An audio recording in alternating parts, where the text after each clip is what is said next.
Well, if anybody asks, I'm going to be building a Zeppelin so that I can go visit the Alps with Johnny Thunder and his crew. So this is actually a steampunk build, and the idea is if Johnny Thunder and his crew of adventurers were to go on an adventure during the steampunk era, which would have been some decades before they were supposed to have explored, what would it look like?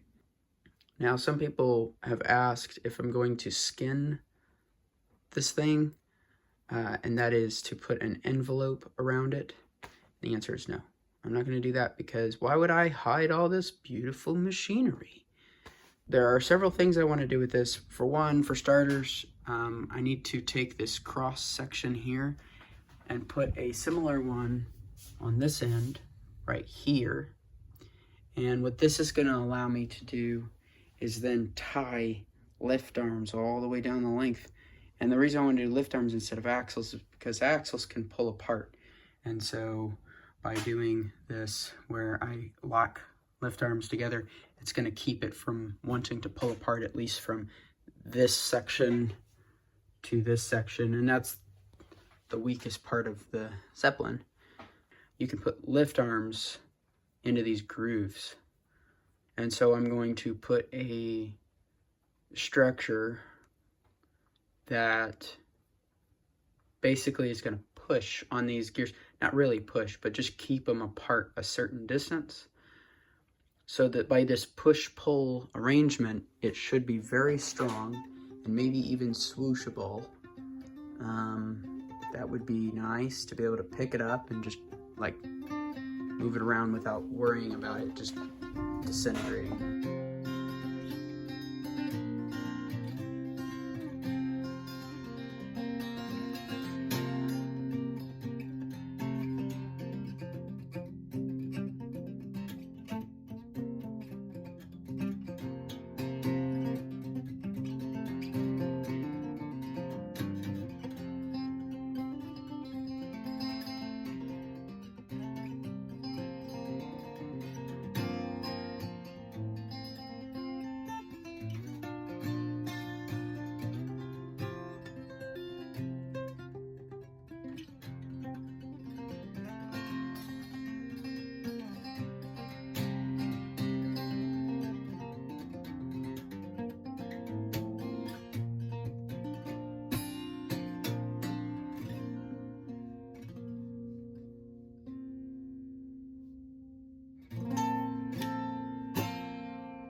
All right, so I know the 3D printer is in the way right now, but you'll be able to see it anyway. It's fine.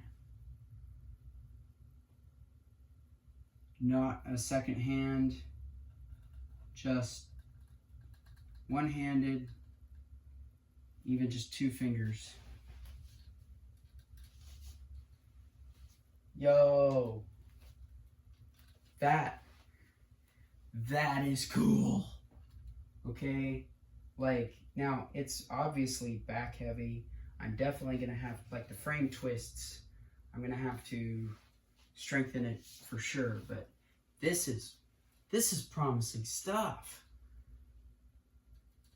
Yeah, if you can't tell, I'm really excited and really pleased with this design and how well it's worked. Okay, I'm gonna sit down. It makes me nervous every time I do it. And that creaking.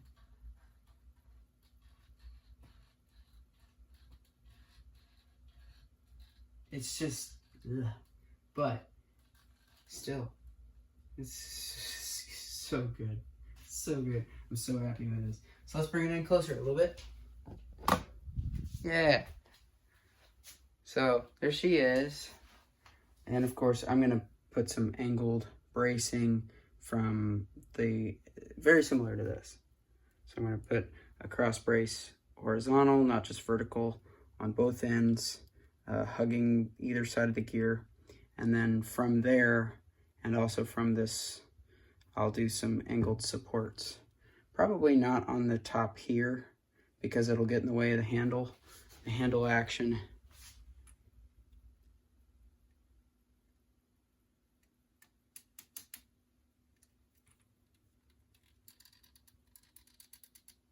Okay, so it's off the ground, so to speak.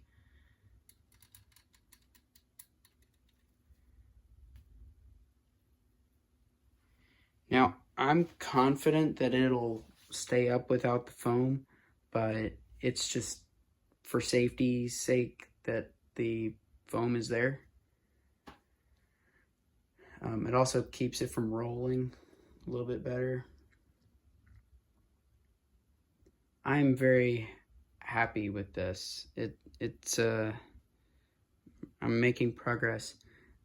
There are things that I need to do to make it better, of course, but things are looking up.